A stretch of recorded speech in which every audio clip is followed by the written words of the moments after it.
Everything involving Spider in this whole second hour of this film was such nonsense, and I could not believe how much hours of my time we were dedicating to this white dreadlock boy. I could not believe it. I could not believe it. Coloniser's son. And the crazy thing about the way the Avatar films are made is to include a human in the scenes with the Na'vi continuously actually makes filming and editing much more complicated than when it's just all the Na'vi alone. Because when it's all the Na'vi, it's all the actors in the performance capture equipment and they know they're building around it. But the moment you have a human actor interacting with the fake avatars, I can only imagine how many layers of complexity that adds to the lights, the shadow, the interactions, the voice capture, all of that. So for it to be happening, it needs to be worth it. Was it worth it? No. No. Literally, there were times I was like, this feels like something I would watch on Nickelodeon 15 years ago. Like, whenever he was on screen, there was something about the mishmash of textures, maybe, that wasn't working in my brain. It was literally making it look cheap. And I know this is not a cheap project. When we get to the end of Act 2, and Jake finally realizes that, okay, maybe I need to sacrifice him, and we have this whole Abraham and Isaac moment, a very, biblical moment. I was just looking like, I was like, is James Cameron going to be brave enough to do what needs to be done? I knew he wouldn't be, but like for a brief second, because again, remember, I thought this was the climax of the film. I was like, is he going to do it? Like, that would be the most interesting thing they've ever done in these films. But of course, he didn't do anything. And we lived to see that white boy making noise another day. And I was like, okay, here we go. Because James Cameron wants to be Spider. He would never kill himself. Clark it right there. Let's talk about Act 3. Somehow, at this point, the film still hasn't ended. So, now that Jake has been rescued at this point and is reunited with the rest of the family then try to convince the water tribe to come and fight, that the humans are coming, the RDA is coming, etc., etc. As part of this convincing process, one of the sons then brings his former whale friend who had been excommunicated for reasons in the second movie that I don't recall. And they have a whale tribunal completely unironically. And long story short, they convince the elders from the Tulkun water tribe to reconsider. Then Kiri is trying to communicate with Awa to come and help them. And with Spider and Took's help, she finally gets to communicate with them. We actually see a glimpse of Awa. A big battle happens. They have some losses, but ultimately they manage to kind of vanquish the RDA fleet that comes towards them. After the battle, Spider and the Metcaina clan members connect to the underwater spirit trees where he meets all the deceased Na'vi. Kiri then introduces Spider to her mother, Grace, and they initiate him into the Na'vi people. And this is actually how this film ends. What are your thoughts on Act 3, aka Hour 3? I checked out again. Like, I think what surprised me was the completely egregious action scenes. I know that's a big part of the film, but it was literally like, sometimes there were just action scenes to have action scenes. And it's like, okay, this is not for me again. I will say this, I think in terms of the scenes, actually, like, in terms of like the visuals, there were quite a few of them are in Act 3 actually. I think there were some scenes by the water which were really nice, and of course I like the underwater scenes where they're interacting with spirit trees. In terms of what's going on with Spider and like the main plot, I would actually say this film is making colonial arguments. It's literally making the case for colonialism now. I had just come back from South Africa, right? And I was immersing myself in their colonial history, right? So it was a very sensitive topic for me at the time.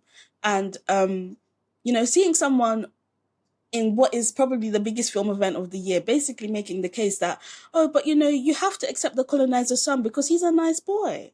Wasn't working for me. I didn't actually care for the arguments being made. What did you think?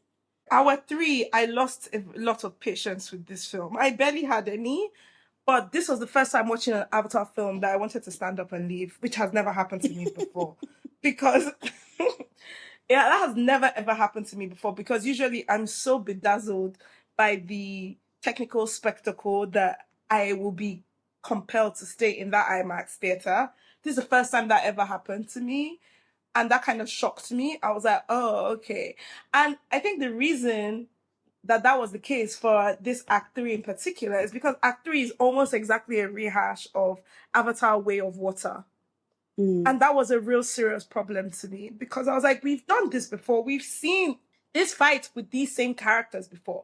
That was the reason that the second hour was almost passable to me, was we hadn't seen the Na'vi having to break Jake out of the human camps before. So that was at least a bit different. But this third act was just Avatar Way of Water's main action sequence all over again. So even though technically it looked fine, and I did like some of the underwater shots as well, but I was like, I've seen them before.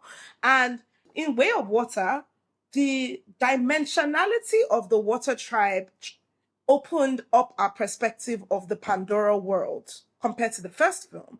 In this third film, the time we spend with the Ash tribe does not open up our understanding of Pandora that much more significantly, because we're still spending so much time retreading water, pun intended, that we'd already done in the second film. Everything involving Spider in this third act, I do not care. Every time that boy appears on the scene, I'm just like, let's wrap this up. All those whale politics and the arguments about pacifism being made in the third act as well versus like, you know, fighting and stuff like that, I just feel they're unsophisticated. Everything involving Kiri and that white boy's love story was deeply disturbing for me to watch, and I'll explain why later. She looked way older than she was, actually.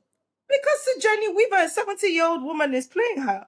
The one thing that still, again, continued to save me is that I genuinely very much enjoyed Sam Worthington and Zoe Saldaña's performances. And I really enjoyed Zoe Saldaña's performance in the third act. And that was kind of the only thing that was holding to me. I also very much enjoyed Una Chaplin, who played Vara. Yeah, she was the standout for me. I didn't care about anyone else. Not just like her acting, but I actually think the technical, physical performance capture she must have done for that character was very impressive.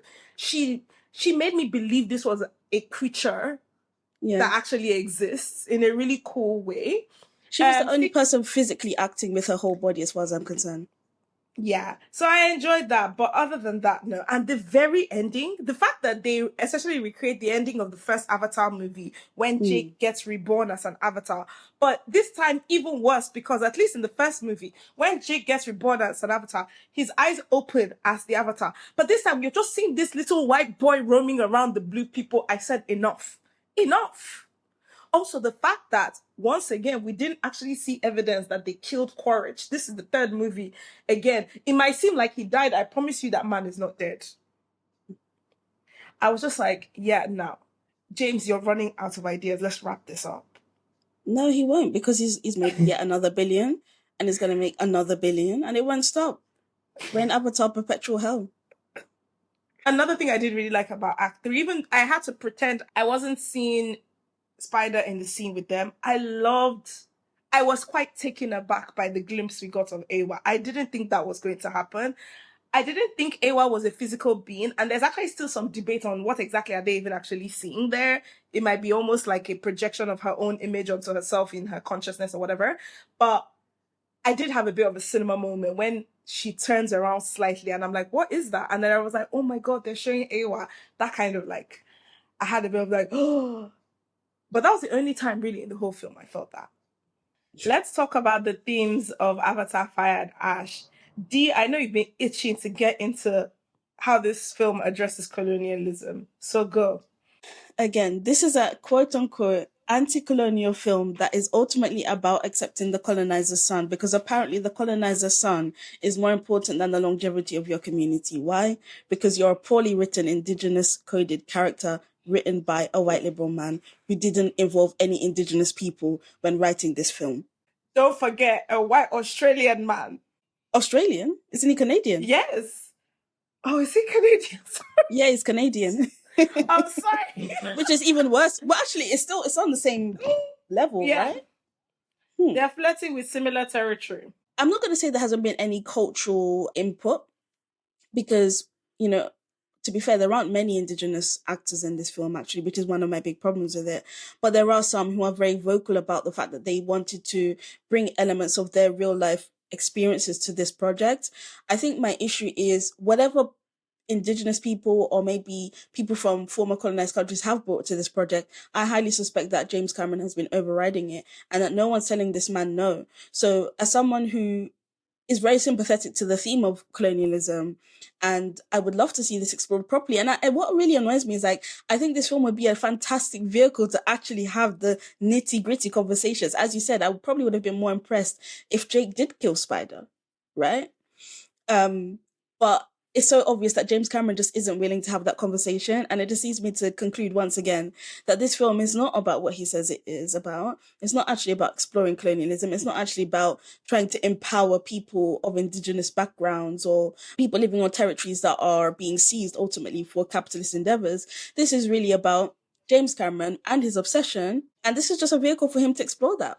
And he's come up with a very flimsy story to enable him to do that. Unfortunately for him, for some bizarre reason, it's connecting with a lot of people and it's making him billions of dollars at a time. What did you think? I think I'm a bit more generous when it comes to Cameron's intentions than you, but I do know I have a bit of a blind spot with him because the first two Avatar movies are so important to me. You're not wrong in that the politics of this film on colonialism are crazy and wild, and a white liberal man who is obsessed with the concept of being embraced by indigenous people's wet dream. Like that is what's been from the first film, but this time it just got way more egregious because of the spider character Yeah. being so front and center.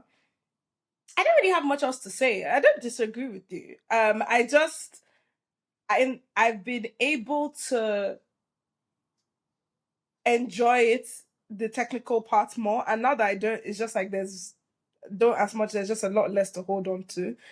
Cameron, I don't know. Sometimes I think, is this man just like a white Tyler Perry with $1 billion? Because I very much get the impression when I'm watching some of these scenes, especially like things like the Whale Tribunal, I'm like, this man is in a room by himself writing this stuff. Maybe with an Yes. AI. And there's nobody else involved in this process. Yes. Like, there's no way there's any peer review involved in what I'm hearing. And also the narration that you hear in the film, because I think it's the son that's narrating in Fire and Ash, a terrible decision. It just makes an already too simplistic script feel even more simplistic. They're explaining everything to you for something that's already so simple. You don't need to explain it. I know you guys need to make $2 billion, so you need everybody, every family to come and watch it. I think families and kids can get it, guys. You don't actually need to spoon feed it to this much detail. Yeah, on the colonialism, I was just like, yeah, simplistic stuff, basic stuff.